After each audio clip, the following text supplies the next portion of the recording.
Hello everyone, this is Prachi and you're watching efutureinsight.com, जिथे आपण शिकतो इंग्लिश आपल्या मातृभाषेतून. आजचा आपला विषय अतिशय महत्वाचा आहे, तो म्हणजे प्रेझेंट सिम्पल टेन्स आणि प्रेझेंट कंटिन्युअस टेन्स यामध्ये काय फरक आहे आणि ते कधी वापरले जातात. बरेच जणांना या नेहमी कन्फ्युजन होत असतं. सो हा खूप महत्वाचा व्हिडिओ ठरणार आहे. यामध्ये आपण नंतर सेंटेन्सची प्रॅक्टिस सुद्धा केलेली आहे, कंपॅरिझन केलेली आहे. त्यामुळे हा व्हिडिओ पूर्ण बघा. तर सगळ्यात आधी समजून घेऊया की प्रेझेंट सिम्पल आणि प्रेझेंट कंटिन्युअस टेन्सचे स्ट्रक्चर्स कसे असतात. ओके, सो सेंटेन्स स्ट्रक्चर बघा. सगळ्यात आधी प्रेझेंट सिम्पलचं आपण बघूया. प्रेझेंट सिम्पल मध्ये सेंटेन्स स्ट्रक्चर असतं की सगळ्यात आधी असतो सब्जेक्ट आणि त्यानंतर असतं वर्ब. ओके, पण प्रेझेंट कंटिन्युअस टेन्स मध्ये सब्जेक्ट असतो, त्यानंतर एम इज आर चा वापर केला असतो आणि जर सेंटेन्स निगेटिव्ह असेल तर नॉट आणि आय एन जी वर्ब वापरले जातात. ओके, सो कंटिन्युअस टेन्स म्हणजे आय एन जी वर्ब.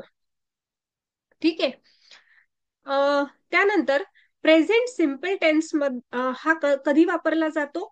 आपल्या हॅबिट सांगण्यासाठी, रेग्युलर रुटीन सांगण्यासाठी किंवा जनरल ट्रूथ सांगण्यासाठी. Okay, for example, it rarely rains in the dessert.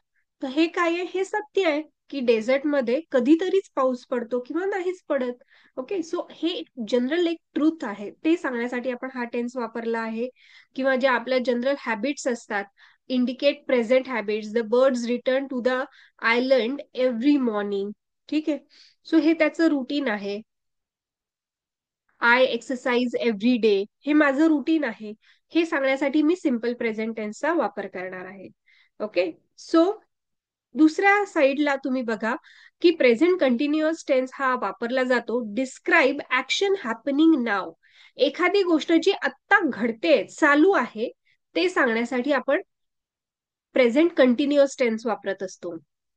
For example, she is reading a newspaper upstair, म्हणजे ती वरती न्यूजपेपर वाचते आहे. ओके, तिची क्रिया चालू आहे. Express annoying habits. Okay, you are always forgetting to pay the bills. So काही अनोईंग हॅबिट साठी आपण हा टेन्स वापरतो. सो याचे आपण काही अजून सेंटेन्स बघणार आहोत, जेणेकरून तुम्हाला क्लिअर होईल की याचा वापर आपण सेंटेन्स मध्ये कसा केला पाहिजे रोजच्या बोलण्यात. ओके, चला तर बघूया. पहिलं सेंटेन्स आपलं आहे, शी ब्रशेस हर हेअर डेली. ओके, म्हणजे ती रोज तिचे केस विंचरते. पण जेव्हा आपण म्हणू she is brushing her her hair now, याचा अर्थ ती आता केस विंचरते आहे आणि आपल्याशी बोलते आहे. ठीक आहे, सो हा इथे फरक तुम्हाला लक्षात येत असेल. सिम्पल प्रेझेंट आणि प्रेझेंट कंटिन्युअस टेन्सचे रूल रेग्युलेशनचा ऑलरेडी एक व्हिडिओ मी केलेला आहे. तुम्ही तो व्हिडिओ माझ्या प्लेलिस्ट मधून बघू शकतात. की जसं एखादं समजा आपण एक्झाम्पल घ्यायचं म्हटलं की आता बऱ्याच जणांना वाटेल की इथे ब्रशेस का यूज केलंय आपण. तर सिम्पल प्रेझेंट टेन्सचा हा रूल आहे की जर ही शी इट सेंटेन्स मध्ये असेल तर तुम्हाला त्याबरोबर एस किंवा ईएस वापरावं लागतं. ओके, सो तू व्हिडिओमध्ये मी पूर्ण एक्सप्लेन केलं आहे, तुम्ही ते बघू शकतात. त्याच दुसऱ्या साईडला बघा, she is brushing her teeth, sorry, she is brushing her hair now, म्हणजे ती ब्रश करते आहे, तिचे केस विंचरते आहे. ठीक आहे, सो आता तिची क्रिया चालू आहे आणि प्रेझेंट मध्ये आपण सांगतो की जनरली ती हे करते. Next, he runs in the park every day, म्हणजे तो रोज पार्क मध्ये पळतो, हे त्याचं रुटीन आहे. दुसऱ्या साईडला आपण म्हणतोय he is running in the park now, तो आत्ता पार्क मध्ये पळतोय. He runs in the park every day, he is running in the park now. Okay, तर इथे एव्हरी डे, नाव हे वर्ड्स यासाठी वापरले आहे की एक्झॅक्ट स्टेट तुम्हाला कळलं पाहिजे की कधी हे सेंटेन्स बोललं जात आहे. राईट. नेक्स्ट बघा, he washes his car on weekends. वीकेंडला तो त्याची कार धुतो. ठीक आहे, हे त्याचं रुटीन आहे. He is washing his car now. So आता तो कार धुत आहे. सो नेहमी लक्षात ठेवा की आता आपली क्रिया चालू आहे आणि जेव्हा आपण ती बोलतोय तेव्हा नेहमी आयएनजी वर्ब तुम्हाला वापरायचं आहे. For example, I am eating म्हणजे मी आता खाते. राईट. येस. नेक्स्ट बघूया. We we talk on the phone often. आम्ही नेहमी फोनवर बोलतो. ओके. नेक्स्ट आहे we are talking on the phone now. आम्ही आत्ता फोनवर बोलतोय. सो तुम्हाला लक्षात येत आहे वर्ब्स कसे वापरले जात आहेत. We talk, we are talking.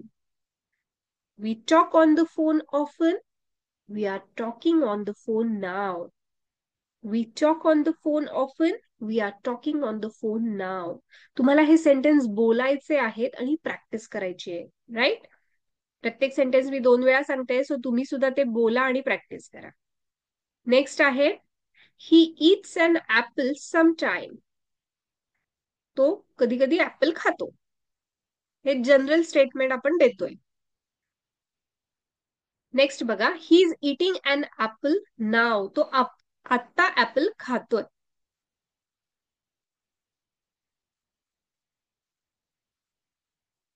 Right. Next, they wait for the bus every day. ते रोज बसची वाट बघतात. Next, they are waiting for the bus now. ते आत्ता बसची वाट बघतायत. ठीक आहे. सो प्रेझेंट सिम्पल आणि प्रेझेंट कंटिन्युअसचा डिफरन्स तुम्हाला लक्षात येत असेल. They wait for the bus every day. They are waiting for the bus now. Come on, तुम्ही सुद्धा सेंटेन्स बोला आणि प्रॅक्टिस करा. Next, I walk the dog every evening. I am walking the dog now. Okay, मी रोज डॉगला घेऊन बाहेर जाते. मी आत्ता डॉगला फिरवते आहे. I walk the dog every evening. I am walking the dog now. Next, he stands at the corner daily. तो नेहमी कॉर्नरला उभा राहतो. He standing at the corner now म्हणजे तो आत्ता तिथे उभा आहे. He stands at the corner daily. He standing at the corner now. Next, she sells flowers at the market. ती मार्केटमध्ये फ्लॉवर विकते. She is selling flowers now. ती मार्केटमध्ये फ्लावर विकते आहे, आत्ता विकते आहे. Okay. She sells flowers at the market. She is selling flowers now.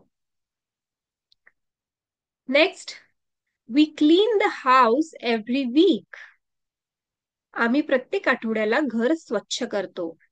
We are cleaning the house now. आम्ही घर स्वच्छ करतोय. फॉर एक्झाम्पल, तुम्हाला कोणी कॉल केला आणि म्हटलं की व्हॉट आर यू डुईंग, काय करतोय. So we are cleaning the house. We are going out. Okay. I am sleeping, I am studying. असे तुम्ही उत्तर देऊ शकतात प्रेझेंट कंटिन्युअस टेन्स मध्ये. नेक्स्ट बघा, you sit in the garden sometimes. तू कधीतरी गार्डन मध्ये बसते. You are sitting in the garden now. तू आत्ता गार्डन मध्ये बसलेली आहेस. Next, they travel abroad sometimes. ते कधी कधी अब्रॉड ट्रॅव्हल करतात, प्रवास करतात. दे आर ट्रॅव्हलिंग अब्रॉड नाव. ते आता अब्रॉडला ट्रॅव्हल करतायत. म्हणजे अब्रॉड मीन्स परदेशात. Next, we paint the fence every year. आम्ही प्रत्येक वर्षी फेन्स पेंट करतो. फेन्स म्हणजे काय, कुंपण. आपल्या घराला कुंपण असतं, त्याला आपण फेन्स म्हणतो. Next, we are painting the fence now म्हणजे आम्ही आत्ता पेंट करतोय. We paint the fence every year. We are painting the fence now. Next, it shines brightly every morning. It is shining brightly now. म्हणजे सकाळी प्रत्येक सकाळी छान सूर्यप्रकाश येतो. इट इज शायनिंग ब्राईटली नाव आणि पण आत्ता पडलेला आहे. ठीक आहे, असा इथे अर्थ होतोय. It shines brightly every morning. It is shining brightly now. Next, she dance gracefully often. ती नेहमी छान ग्रेसफुली डान्स करते. She is dancing gracefully now. ती आत्ता ग्रेसफुली डान्स करते, छान नाचते. Okay. Next, he cleans the house every Saturday. तो प्रत्येक शनिवारी घर क्लीन करतो. He is cleaning the house now. तो आत्ता घर क्लीन करतोय. He cleans the house every Saturday. He is cleaning the house now. Next, you sleep late on Sundays. तू संडेला लेट झोपतेस. You are sleeping now. तू आत्ता झोपलेली आहेस किंवा आत्ता झोपते आहेस. Okay. Next, he listens to music often. तो नेहमी गाणे ऐकतो. He is listening to music now. तो आत्ता गाणे ऐकतो आहे. He listens to music often. He is listening to music now. Next, I drive to work daily. I'm driving to work now. मी नेहमी कामावर गाडीने जाते आणि मी आता गाडीने कामावर जाते आहे. I drive to work daily. I'm driving to work now. Next. She sells flowers at the market. She is selling flowers now. She sells flowers at the market. She is selling flowers now. Okay. So I hope तुम्हाला लक्षात आलं असेल की present simple आणि present continuous tense मध्ये वर्बचा वापर कसा केला जातो, त्याचे सेंटेन्स कसे तयार होतात. सो असे 3 सेंटेन्स वेगवेगळ्या वर्बचा वापर करून तुम्ही कमेंटमध्ये लिहा. मी चेक करेल आणि तुम्हाला सांगेल की सेंटेन्स बरोबर आहे की नाही. ओके. सो नक्की सेंटेन्स कमेंटमध्ये टाईप करा. जितकं जास्त इंटरॅक्टिव्ह तुम्ही राहाल तितक्या लवकर तुम्ही इंग्लिश शिकाल. आणि आपले ऑनलाईन क्लासेस सुद्धा आहे. सो डिस्क्रिप्शन मध्ये नंबर आहे. तुम्ही ऑनलाईन क्लासेस जॉईन करू शकता जिथे आपण बेसिक पासून इंग्लिश स्पीकिंगची पूर्ण प्रॅक्टिस करतो. Okay. So thank you so much for joining and watching this video till now. जास्तीत जास्त प्रॅक्टिस करा आणि सहज इंग्रजी बोलायला शिका. Okay. Thank you so much. Keep practicing. Bye bye. See you in the next video.